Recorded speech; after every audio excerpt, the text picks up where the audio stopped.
Hi everyone, welcome to my kitchen. My name is Jackie, and on my channel I try to come up with quick, easy, and delicious recipes for the whole family to enjoy. So today I'm making one of my family's favorites. I'm making oven-baked ribs. These are fall off the bone, delicious ribs. So stay tuned for the recipe. Okay, so this is about a 3 to 4 pound slab of ribs, and I'm just gonna go ahead and season them. This is some pink Himalayan salt, and I'm adding a good amount of it because I want to make sure that I season the ribs really well. This is some cayenne pepper, some jerk seasoning powder, some garlic powder,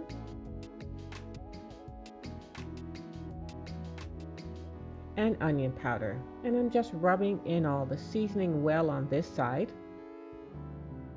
And now I'm going to do the same seasoning on the other side. I'm just sprinkling on the ingredients. I don't measure when I'm seasoning ribs. I'm just making sure that I'm sprinkling it all over.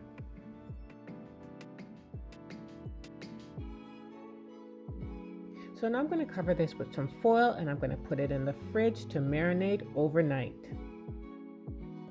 So it's the next day, and I've prepared this pan by drizzling on a little bit of avocado oil and double lining with some foil. And I've transferred the ribs skin side up. I like to double line it because it helps reduce mess in the pan and there's less cleanup for later. I'm going to lightly cover the ribs with some foil before I put it in the oven. This is going in the oven on 320 degrees for 2.5 hours. So it's been 2 hours, and I'm going to brush on some barbecue sauce, and I'm using this Guy Fieri Kansas style barbecue sauce, but you can use whatever barbecue sauce you like.